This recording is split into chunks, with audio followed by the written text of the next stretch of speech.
கிறிஸ்துவுக்குள் பிரியமான சகோதர சகோதரிகள் யாவருக்கும் என் அருமை ஆண்டவரும் உலக இரட்சகருமாகிய எம்பெருமான் இயேசு கிறிஸ்துவின் ஈடு இணையில்லா நாமத்தினாலே நான் உங்களை வாழ்த்துகிறேன். 2 கொரிந்தியர் 2ஆம் அதிகாரத்திலே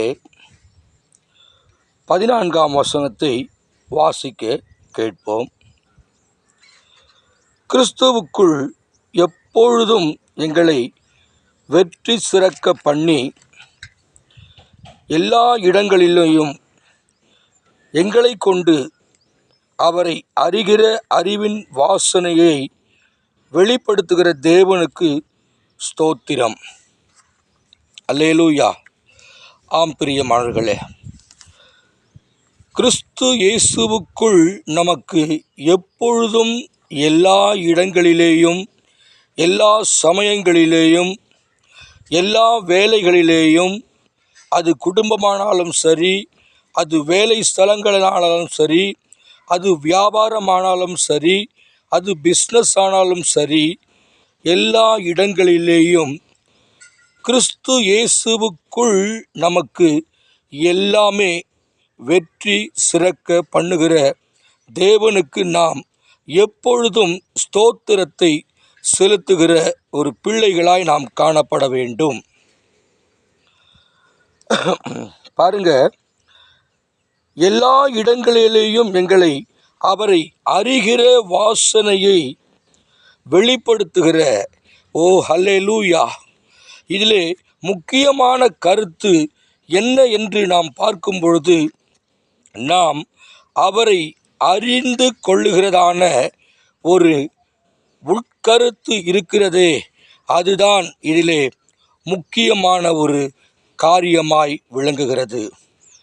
தேவனை அறிந்தவர்கள், தேவனை பற்றி நன்றாய் தெரிந்தவர்கள் அவரை விட்டு ஒரு நாளும் விலகி போக முடியாது. கிறிஸ்து இயேசுவும் அவர்களுக்குள் இருந்து எல்லாவற்றிலேயும் அவர்களை வெற்றி சிறக்க பண்ணுகிற ஒரு தேவனாய் இருக்கிறார்.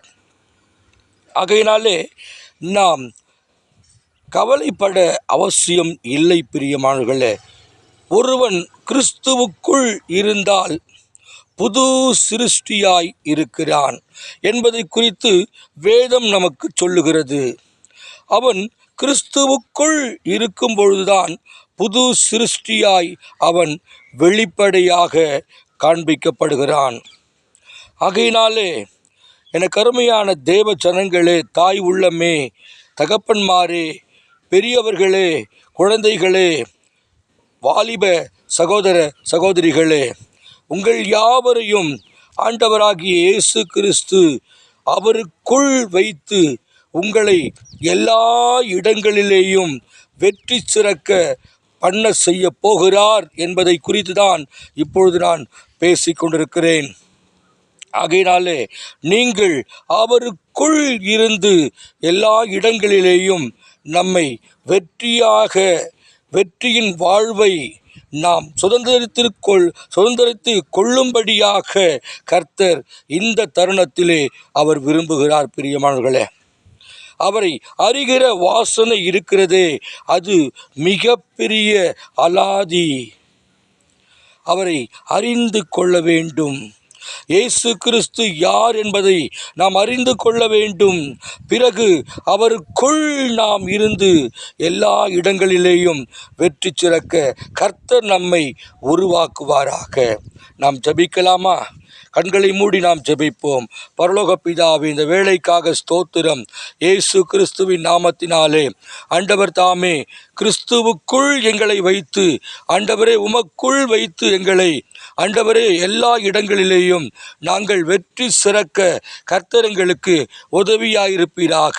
இதை கற்றுக் கொடுத்த ஆவியானவருக்கு நாங்கள் ஸ்தோத்திரங்களை செலுத்துகிறோம். இயேசுவின் நாமத்தில் பிதாவே, ஆமேன், ஆமேன்.